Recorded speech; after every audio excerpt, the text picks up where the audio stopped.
These unconventional times require unconventional conversations. Listen in as your host, Richard Gordon, engages in one-on-one conversations with numerous leaders, elected officials, politicians, and others to learn what's happening in your state, on the Hill, and across America. Now, here's the host of Unconventional Times, Richard Gordon. This is Unconventional Times. I'm your host, Richard Gordon. Thanks for tuning in. You know, one of the great things about doing a program like this is that I get to talk to some really interesting people who do some really interesting stuff. And what's also great about it, they happen to be really good friends of mine. So for me, it's a lot of fun. And today is an example of that. Someone who's led a very interesting life, has done tremendous things, and someone who's been a good friend for a long time. So without further ado, our guest today is Andy Berke. Andy Berke has been a state senator, the mayor of Chattanooga, and has led this country's efforts to expand broadband. He was the 73rd mayor of Chattanooga, Tennessee from 2013 to 2021. And he was the administrator of the Rural Utilities Services under President Biden. Mayor Berke, welcome to Unconventional Times. It is always great to see you, even if it's separated by some fiber and some other things between us, a few lines, but it's nice to have your spirit around any time. Well, thank you. And I like the way you immediately got into the fiber. So we're going to get to that. You're welcome. I'm doing your job for you. I love it. Helping this hosting, making those transitions seamless. I love that. Well, we might have to switch positions at some point. Hey, let me start a little bit with your background, if I may. I mean, I'm not going to totally embarrass you, but come on. You've had a stellar background. You went to Stanford, you went to the University of Chicago Law School, you clerked for the 10th Circuit, which is a step below the Supreme Court. You worked for a member of Congress. And then when you got done, you moved back to Chattanooga and you worked for a law firm. I got to look up their name because it confuses me. I think it's called Berke, and Berke. Got my job purely on merit. I was 100%. Andy, what I wanted to start with is, one, what made, you probably could have gone to any major law firm in the country you wanted to. What made you move back? Why did you want to do it? And what was the interview process like? Yeah. The genetic testing that I had to do to prove that that was the interview process. It was a much easier decision than you would think it would be. And to put this in context, when I left Chattanooga at 18 to go to college, I went to California, and my mom used to say the only reason I went to California was I didn't get into the University of Tokyo. If I could have gotten farther away, I would have gone farther away. And there was truth in that, because I left and I thought to myself, I'm never going to look back. This was like a Bruce Springsteen song. I'm out of here. Goodbye. You'll never see me again. Type feelings. And then as the years went on, and I went to law school, I looked at what the possibilities were for life after law school, and so much of it was. My grandfather was a lawyer. My dad he was an immigrant. He became a lawyer in a time that you didn't have to go to law school for 3 years. My dad was a lawyer.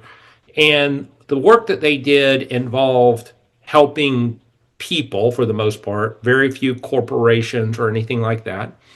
And it was very hands-on with the client.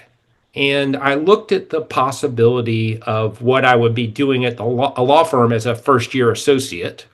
And I would have been doing none of that. I would have not seen anybody, and I would have not been representing any, individuals. I would have been representing big corporations. And so you put all those things together, and it just wasn't what I imagined a lawyer to do. And that was just a product of my circumstance.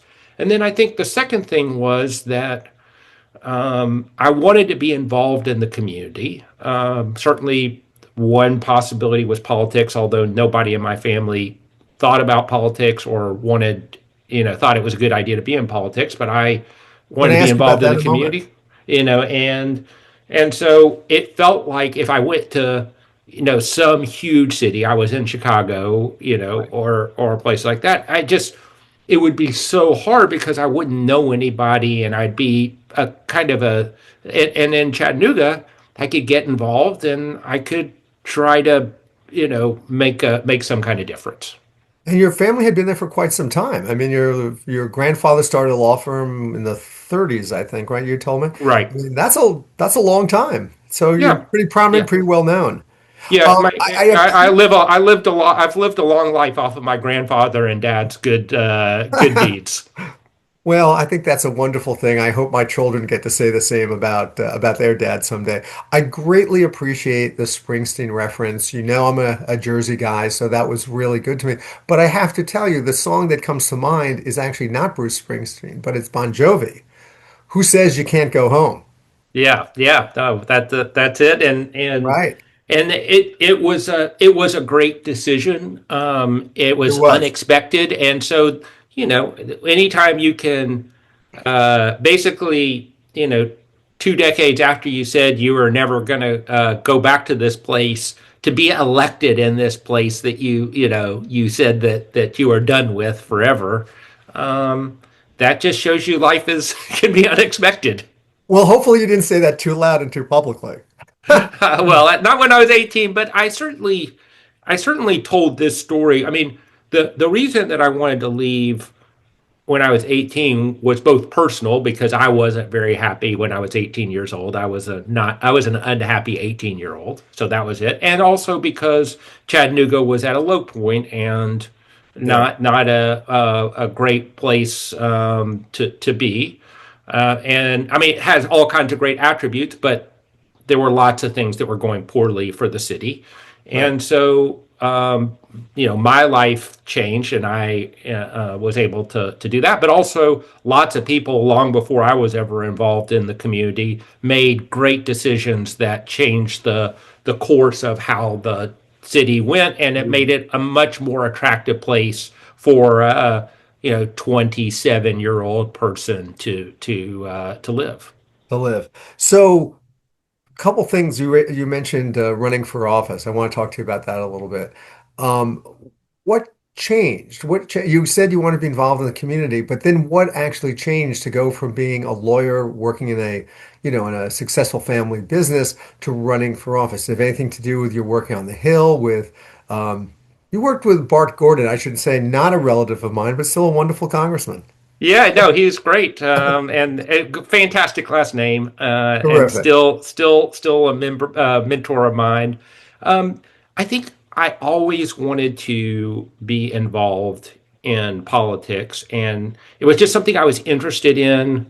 Um, and uh, and I remember when I was young, my dad, we were out at a restaurant at like a salad bar, and basically we did not go out to dinner very often. I promise you that that was Yeah. not something we did. But I did this things like this happened. I remember this one time where a guy came up to my dad and said, "Hey, listen, I don't know if you remember me, but a couple years ago, I was had this problem, and you helped me out, and it made all the difference. I just wanted you to know I'm doing really well right now."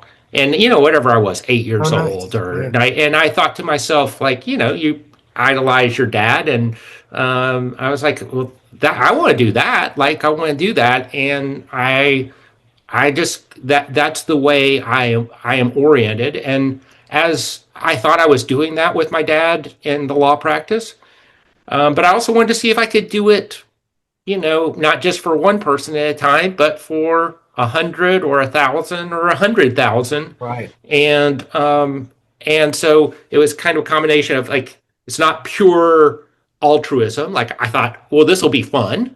I'll see if it'll be Right. fun. And also, my orientation is let's see what we can do to help people. And you put those two things together, and running for public office just Make a makes lot of sense. sense. Yeah, it makes a lot of sense. You know, it reminds me, I remember having a conversation a number of years ago with Pedro Rosselló, who was the governor of Puerto Rico, and he was a cardiac surgeon. And I asked him once, like, how did you give up medicine to go into politics? And he said something similar to you. He said, look, I can help one child at a time as a doctor. I can help thousands as governor. And if you Yeah. have that calling, and politics is a calling, I mean, I think a lot of people don't really understand why people go into politics, either as you did in elective office or as I did, in appointed office, people don't really understand. It is a calling and you get drawn to do it because you really want to make a difference. So I'm curious, your family must have been absolutely thrilled when you moved home and joined the law firm. Um, what was the conversation like when you told them you were going to go run?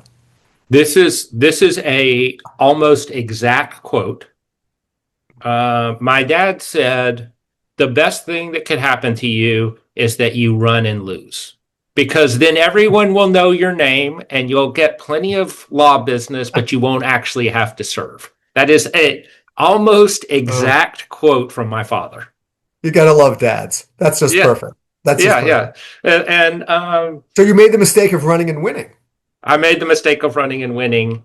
My dad never really got past that attitude, if we're going to be totally honest about it. I think he was proud of what I did and the way that I served, and proud. Of course, he wants me to win Of course. and those things, but he also is someone who believes that the most noble thing that you can do, and it's not just about. I mean, he thought to himself, well, listen, I go to work, I help people, I Right. make a living, and not nobody doing the stuff. He's not trying to become Jeff Bezos. He makes a living. He comes home to his family. Right. You know, it is, and every day he does something that's noble, and he does Right. it. And so I think he thought, why would you want something different than that? And there's people. The reality is, and we both have a couple of kids. The reality is that people have their own They're different things that paths. they desire and need, and I admire the life greatly that my father has led. It Sure. wasn't the exact life that I wanted, That but you wanted. also I liked being a lawyer. But there was an extreme, I think, need, at least for me, to say, can I do this? Am Right. I going to be any good at it? Could I figure it out? Um, and that was a really wonderful journey. Well, you didn't start small. You started state senate, and you won. Now, I know a lot of people in the legislature. There's different types of people. I'm going to get to that in a minute because of the switch you made. Some people go to a legislative branch, whether it's Congress or state or whatnot, and really bristle at being one of many. How'd you enjoy it? Did you like it? I loved it, Yeah. actually. And again, this is like when I said earlier that I thought this was going to be fun, and half the people, must have turned off the podcast when Yeah. I said that What? that This running for guy's a office was nut. he's a nut. He's a nutcase. Now, Great. now another 20% of the people have turned it off when I said, "Oh, it's great to be in the state legislature." Um, Well, all the uh, state legislators who listen to the show will greatly enjoy it and go, yeah, Andy, you're right. yeah, no, no. I think um, there was a couple of things. I decided I really wanted to run for Congress, and my my mentor Bart Gordon Right. basically said, um, "I think you should. I think that's going to be really hard, and you should look at the state legislature." And just as kind of he gave me that advice, my state senator got arrested for taking a bribe. Whoops. And That's so a problem. At least it I was didn't, then. I don't know about now, but back yeah, then well, that I was a mean, problem. back then it was a problem. And so there was this opportunity that presented itself. Right. And I started looking at it, and I did not know anything about being a state legislator or what the state did. I mean, I knew the bare minimum, I should say.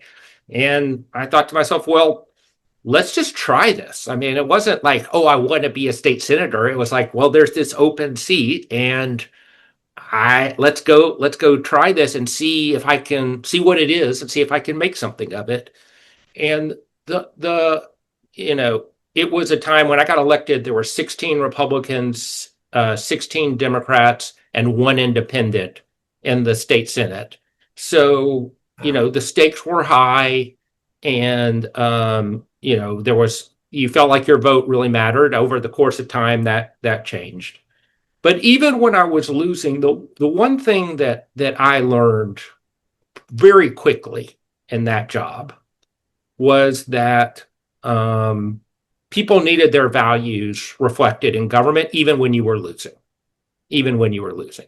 So one of my first votes was against guns and bars. And this was a bill that the NRA was running at the time to say, you can have your gun in the bar. And Seems like a bad combination. and so I voted against it, and I came home. Like, this is literally the first week of being in session, and all these people I was one of the only people to vote against this. Okay. And so I came home, and all these people were just thanking me. And I was like, well, I lost, Yeah. but what was clear to me was that they felt better that somebody was standing up, for what they cared about, and I wasn't leading the March on Washington. I was voting against guns and bars, and Right. so I felt like, but then it taught me a lesson that what people want outcomes from government, but they also want values reflected in that, and they want to see their representative trying to do good things, even if you can't get where you want It to go. doesn't work sometimes. Yeah, So I'm going to come back to guns later. I think you know why. But what made you leave? I mean, you were working your way up. I think you had some leadership roles. You were doing things in the Democratic caucus and whatnot. What made you decide to leave the legislature, not run for Congress, yeah. but run for mayor? I was all my friends were telling me that I should run for mayor, and I was saying, no, no, no, I'm never going to run for mayor. It's hard. It People is a get mad really at hard you. job. People get mad at you all the Yeah. time. You have to make these decisions. There's tax stuff, and like, yes, I want to run for governor. I want to run for whatever else, and it's just going to be bad to be mayor and run for something else. And there was the reason that my friends were saying this, and is that there was some stuff going on in Chattanooga that wasn't great, and there was an incident in a park that wasn't very far from my house where there was some shootings, and the response from city government was very, very, was that it was a flash mob, like that the dancing, like that was, it wasn't nothing that anybody should worry about. There's like Right. shooting lots of people, and so I took my laptop out and I said, I'm going to write an op-ed about what should be done. And then after I got a few sentences in, I closed it and said, now listen, everybody's telling you should run for mayor, which is in charge of the police and in charge of public Right. safety. You're sitting here, you're going to chirp from the sidelines instead of actually going and doing something about it. So Not being the man in the ring. maybe you should think about this. And then once I started thinking about it, then that was like, it was all over, because then I started driving around the city and thinking, well, I wonder if I could, what could be done here and whatever. And then all of a sudden, after a year of telling everybody, no way will I ever run for mayor, I was asking all my friends to help me run for mayor. Well, you're the same guy who said he'd never come back to Chattanooga and do That's it. right. So people You're people getting discovering what a used. liar I am. That's We're what this seeing a is. theme here. Hey, I forgot to ask you something that it just popped in my mind. I'm curious about. Do you remember how much you spent on your first legislature race? It was a lot. It I was a spent, lot. yeah, I spent a lot. Okay, I just wondered if it's really changed. But Yeah, I raised on the first one somewhere in that. Maybe it's not a lot for New Jersey and New York, but $750,000, $800,000. That's a lot of money. I Yeah, can't yeah. imagine what it is now, but that's a lot of money. I tend to attack things with energy, and so Yes, I know. when when when when when I was clear that I was running, you could not get the phone away from my ear because I was calling people, and most people who run for office don't like that. It's not something I'd say. I don't like calling people, but I love when people say yes, and then you have the achievement. Like Right. I that motivates me, and so I was a I was very diligent about that. It's one of the few instant gratification things. You Yeah. call, someone says yes or no, you know immediately. Yeah. You The, find your the call that I can't do and I hate doing, always have, is why haven't you paid your pledge? That one I never want to do. Yeah, that's awful. I'll do the will you donate? And if the person says no, by the way, that's fine. I'm just Of offering course. them the chance to participate. That's all I'm doing, Sure. and I get in that mindset. But if somebody says yes, and then the aide says, okay, call them back and ask them to do it. Ugh, no, That I'm is just like, awful. I can't. That's one I just can't do. I always thought that was the AIDS job. I always got stuck with that one. I know, and well, not when you're in the state senate. It Good isn't. point. Good point. Okay, so you're running for mayor. You get 72% of the vote. What was wrong with the other 28%? Did they not get the message? Yeah, I think maybe they thought that the other name was mine. Maybe they hit the They wrong were uh, the confused. wrong the wrong button. Yeah, well, that was I tended to work hard on these things. Well, now let's talk about Mayor Burke and what you did when you were there. First, you touched on this a little bit, but what is it like to be mayor of your hometown? You look at a lot of these people who run for office. I mean, we just had a funny thing in the governor's race last year. If you noticed, the winner in Virginia is from New Jersey. The winner from New Jersey is from Virginia. I mean, it's Yeah, kind of flipped. It's kind of so. What is it like to go back home and run and win? it's can't. It's the best job I have ever had. It's the best job I will ever have. It is, especially so, for people who don't know, there's different kinds of mayor jobs. There's You ones should talk where, about that because that is something that you and I understand, but I don't think people who yeah, listen do because they think the mayor, every mayor does the same thing. But as you and I know, there's strong mayors, weak mayors, yeah, yeah, city and then administrator mayors, there's all different types. So exactly. And so there are lots of forms of government, city governments, where there's a public administrator who may report to the council. That administrator has lots of power, or where the mayor is just one of the city council people. There's all kinds of versions of what, sometimes you say weak mayor or council led, city government or whatever it is. And a lot of those decisions, there's a chief operating officer, a public administrator, whatever you want to call them, who's making the decisions, and the mayor galvanizes public support and has incredibly important roles, but it's a certain kind of thing. And the city of Chattanooga, it's really one of the strongest mayor systems that you'll ever see, where the mayor is the chief executive and every decision gets funneled up to the mayor. I used to say that the only thing that every mistake in city government has in common is me. And so the that allows you a really unprecedented amount of discretion and decision making authority. So you can kind of say, "Hey, there should be a let's build a building here," and assuming you can, make the money work and do whatever, there's a building that's going to go there. If you say let's let's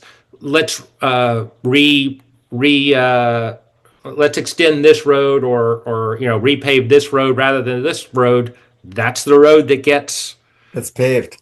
gets paved, and you can just go through every decision.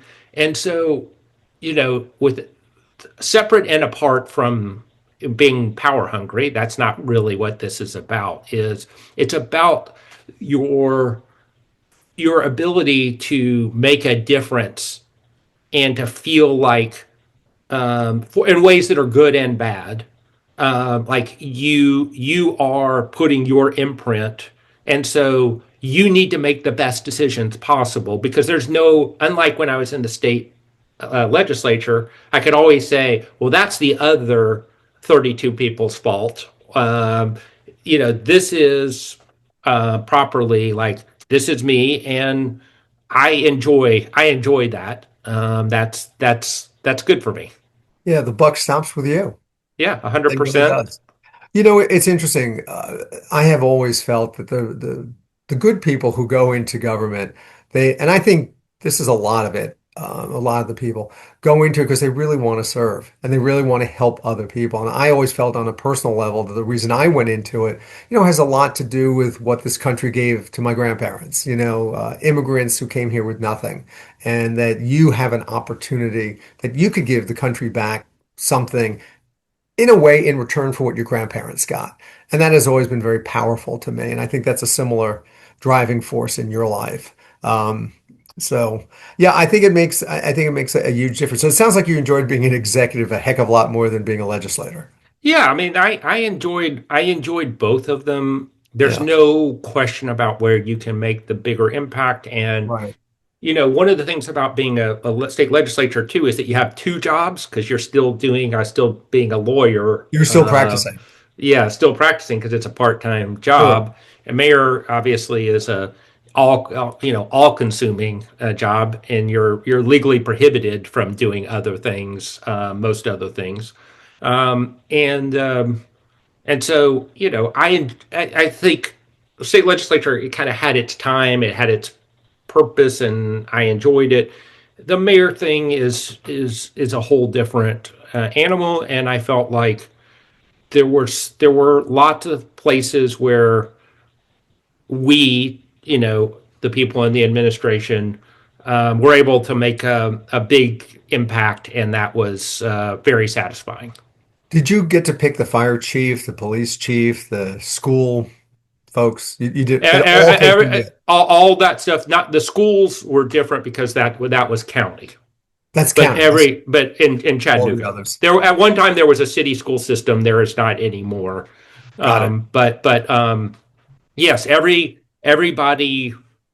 worked for me, and I was responsible for picking them. Let me turn a little bit to talk about you as mayor and some of the things that happened while you were mayor and some of the things that you focus on. One of the hallmarks of your administration, one of the things that knowing you at the time, actually, we met when you were running for the first time. That's when we met. Um, Knowing things that you did, you really focus on economic development and you really focus on bringing business to Chattanooga. And I'd love you to talk about that. I'd love you to talk about it in a larger context.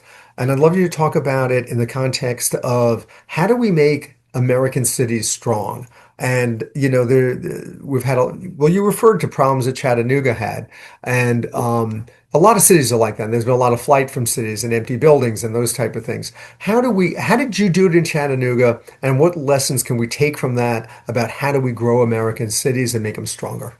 Yeah, that hard question and difficult in lots of cities. Chattanooga, um, high poverty city, has had times where it struggled economically. We were a place where it was a steel foundry town, and when all those businesses picked up and went overseas, we were left with the environmental damage, but didn't have the jobs anymore. And that was the city that I grew up in. And so one of the things that I come to all these beliefs, to these jobs, believing is, listen, the market is strong, and we have to make sure that people can participate in economic activity, because while we need a strong safety net for people, the best thing that could happen is that they never need it. Right. And we can only do that if we have thriving economic activity in the city. And what I really wanted to do is that you've done a lot of economic development in your life, and I wanted to change Chattanooga economic development policy from being a place where we said, "Listen, come here because we have super cheap labor and lots of tax benefits, low taxes where the city won't get any benefit of this, and you can thrive and send as much money back to your shareholders as possible." I understand why. I'm a capitalist. I understand why people do that, but that's not. Wait, you're a Democrat and you're a capitalist? I thought I was told all I Democrats are socialists. I'm so I confused. I am not one of those. As I said, I believe in a strong safety net. But what I wanted to do was to say, instead of that being a model, and there's always going to be people looking for that, why don't we have as our economic development model that people should make the most amount of money possible in our city, and we should try to use that as our economic development standard, instead of what is the capital infusion into our community from these things. And so between the things that we were doing on the internet and branding innovation, we started the first innovation district in a mid-sized city. We did urban test beds. We brought in, started bringing in some tech enabled businesses, and again, changing those things. We had the third highest wage growth in the country during this time. It was all modeled around this idea of, like, when the chamber would come in and say we should do such and such, I would say, just the capex is whatever the capex is. Like, that's not what I care about, because much of that money is being purchased from somebody outside of the city. They're Right, buying from Siemens or whoever it is. right. God bless Siemens. We're happy for them. But what I want to know is, how much are people getting paid, and how many of them are going to get paid, and what kind of jobs are these where they're getting paid like that? And let's orient ourselves around this model. And I think, again, with trying to say we're not going to be the place where people can come find the cheapest labor. We're going to be the place where people can come in and find skills and knowledge and innovation, and that will allow us to thrive. I really wanted to change that mindset. And I know because I remember unemployment went down dramatically while you were mayor. Yes. Yeah, I we had to had get that to. in, Andy. Yeah, no. As I said, that's critical too. I really cared a lot about. I wanted those, not just to have those jobs. I wanted people to get paid more, because that power that comes from having more money in your pocket. We're seeing this today with the affordability question. It makes you feel like you're more in charge of your life. Right. Is it exportable? Can we move this to another city? Is this a model that would work in other communities? And if so, why hasn't it? I think it is a model that can work in other cities. I think, it has to be tweaked and changed, but I think that there is in our country a lot of conversation uh, that goes on where this is maybe a subtext in the background, which is like, you hear, well, we want economic development. We want companies to thrive. I want companies to do well. I'm not, again, I think that's important, but not at, we got to think about workers and the amount that they make as well, because those are the people who drive our country. And if everything is about what does the company make and what is the company's thing, then again, that'll be great for shareholders, and that helps a certain class of people. But workers are the ones who drive our economy, and when they make more, they get a nicer apartment, they buy a new house, they go down to the grocery store, they go down to the toy store, they do all these things, and it's not extractive where the money leaves your city and goes elsewhere. When a worker makes more money, then that money goes directly back in like a shot into your economy. And again, I don't think you have to. The way to do this is not by or you don't have to just penalize companies. That's not what I'm talking about. I'm talking about thinking about orienting yourself around, making sure that what we're doing is looking out for workers in our society and basing economic development around that. Let me turn to a topic that's not as pleasant. Um, uh, Look, you were mayor during an awful incident where there was a shooting. Four Marines, I think a sailor, were also murdered by, um, uh, I don't know if the person was a terrorist or terrorist inspired or however we're going to put it. I can't imagine, you talk about leadership, and a lot of what we're talking about today on this program is leadership and your leadership. Walk me through the day. Walk me through how you found out. Walk me through what you did. Walk me through your responsibilities. How does someone take probably the most horrific thing that has ever happened in your city and galvanize people and make people feel safe and comfortable? And how do you lead in a moment like that? What was it like for you? It must have been just draining. Yeah, even today, asking me this question 10 and a half years later, I have goose pimples on my body. Yeah. So as you said, a an individual went out into one location where there was a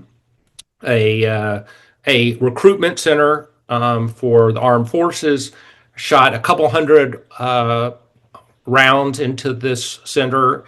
Fortunately, uh, only hit one person, and that was not a serious injury. It was treatable easily. Then went down to a different location where reservists were training, killed four Marines and a sailor, wounded a Chattanooga police officer, and was killed in the firefight that followed. And he was inspired by ISIS. He was the child of a prominent Chattanooga Muslim community member, and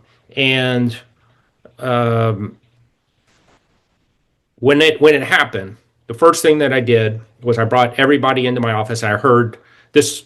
I was in a press conference announcing an economic development good news for us, or we were in a issue with somebody about it, and I got a note from somebody who worked for me saying there's a active shooter in the city. We have an officer down.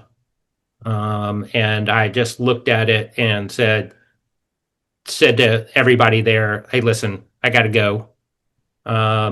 Talked to the police chief as he was driving. He was on his way to Nashville. He was speeding back. Got an assessment of the situation. Brought everybody into my office and had a big whiteboard and told people what happened, and people were crying. And I said, "Okay, we're going to put some principles on the board. Number one is um, uh, no one will be radicalized by what happens in Chattanooga from here on.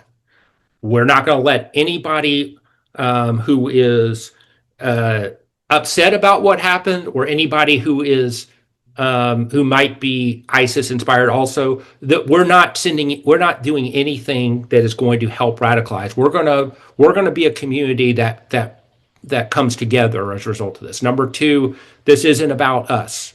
Like, I never want to hear anybody say over these next weeks, I'm tired. It's about me. This is about the families, our heroes who were murdered today, and went through some things like that.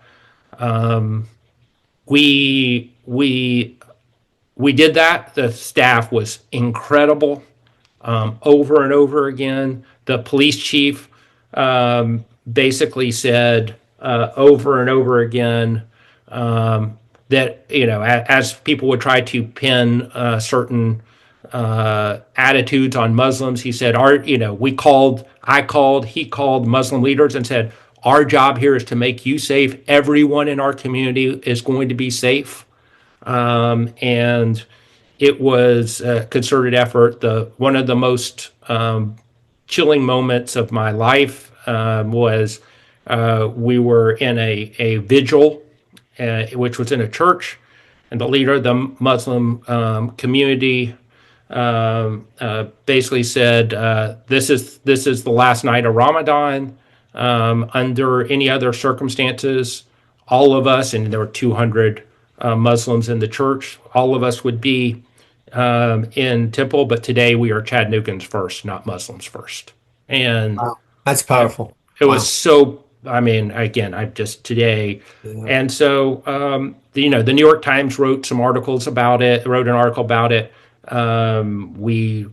I spent some time with the State Department talking around, how you do this, but it was an incredible response. Hopefully, I think tried to do the best I could to lead, but also just incredible leadership from lots of people in the community. Do you have any idea why Chattanooga?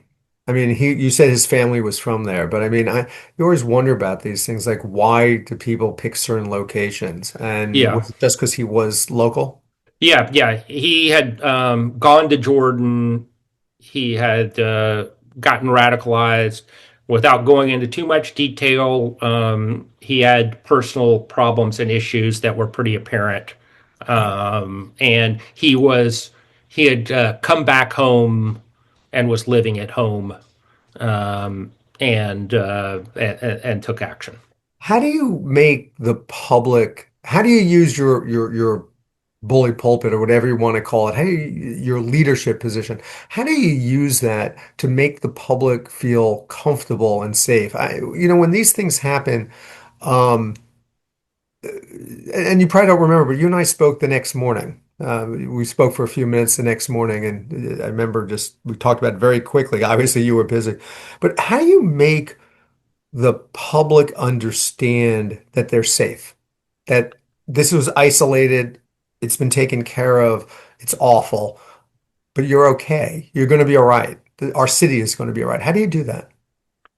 The only thing that I know to do, I don't know that I have a great answer other than to say, um, especially during that time, I was wearing everything on my sleeve.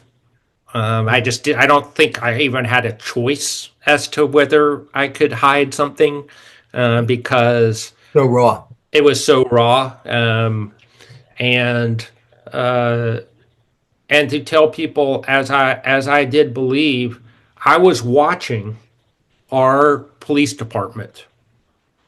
I was watching the FBI getting nonstop reports, and I was seeing what they were doing, and I felt like everybody was doing the right things and saying the right things, and the intelligence that I saw indicated these things. And so just to be as honest as I can with people about what we're seeing and what we're doing, and then the chief did a great job of also being. This was kind of his orientation anyway. This is why I hired him. Was he was everywhere. I was everywhere. We were talking to people. We were saying, no one, no one, it's not just about safety day, it's about safety in the future. And no one will be radicalized because we are Chattanooga. Like we are gonna come together and make sure that people feel more knitted together as a result of this instead of torn apart by this. We're living in a time where, with the raids going on in many American cities, I think people lose sight of that, and we also feel a sense of our government might not be telling us what we need to know. So it's a good lesson for everybody to understand that even in the worst of times, that it's government's responsibility to make their citizens understand. And I think it's government's major responsibility, the most important responsibility, is to make us safe and feel safe. So Yeah. That was actually that was one of the things I wrote on the board that day was we are going to tell people, everything that we know, and we're going to be accurate every time we say it.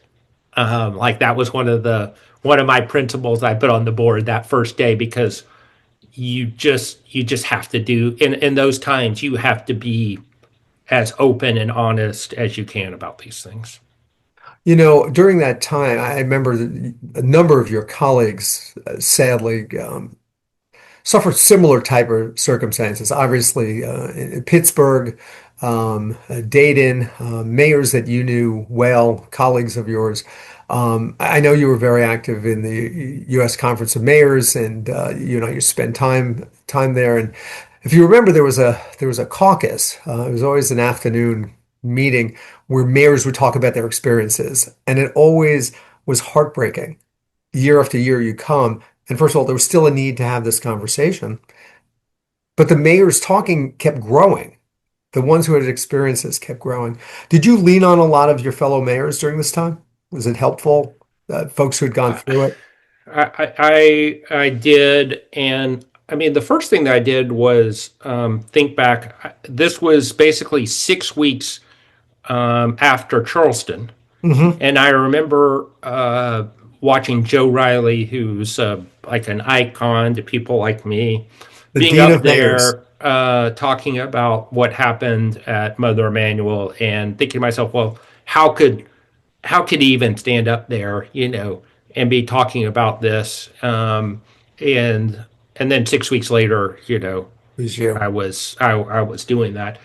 The sad truth is that if you, especially, you know during this horrific time, if you're talking about 200 and something mass shootings a year, however you decide to define this, whatever that technical definition is, more than two people or whatever it is. If you're mayor for 8 years and there's 200 something of these a year, Odds and are. I mean, these are the odds. Yeah. And it is horrific that's, but when I saw Nan, after Nan Whaley, Dayton, the mayor of Dayton. Yeah, the just day the mayor of Dayton, I could see everything on her face, both because she is a great friend and an unbelievable person, someone I care deeply about, and just to see that on her face, it's just knowing that she's feeling what all the people of Dayton are feeling. It's just horrible. Or Buddy, down in Orlando. Just, you could keep going through the list. Buddy It's Dyer. Yeah. it's tragic. It's somewhat ironic. Last week, I interviewed two peace negotiators who had negotiated peace agreements with the Palestinians. We talked about the war in Iran, and it struck me how ironic it is that two peace negotiators were talking about the war. And now it strikes me how ironic it is to be talking to someone who tried to keep guns out of bars about guns. It's sort of ironic. How has this changed your views on gun control and accessibility and any of that? Has it? Or were Well, you I pretty think, much the same? I mean, the reality in places like Chattanooga is that we have, unfortunately, a lot of, especially young men, running around with illegal guns that they have gotten, and they don't have great, or they don't have many um, uh, skills at de-escalation or at communication or at those things. And so what you see over and over again is people using guns for the most horrific, horrifically insignificant reasons that you can possibly imagine, because there's one lying next to them, Yeah. and they don't have the skills to find a different way to resolve their dispute. And so I think it leaves every mayor at a loss for how you combat the violence that you see. I called for my years essentially the family of every person who was murdered in our city. And if there's one thing I don't miss about that job, it is calling people over and over again. And I would always say, what was so-and-so like? Yeah. And I don't miss doing that. No, I can't imagine. I can't imagine. Make sure to tune in to part 2 of Richard Gordon's interview with Andy Berke here on Unconventional Times. You've been listening to Unconventional Times with your host, Richard Gordon. Check out all of the episodes of Unconventional Times on Apple, Google, Spotify, or wherever you listen to your podcasts. To learn more about Richard Gordon and all of his unconventional conversations, head on over to unconventionaltimes.com. Thanks for listening.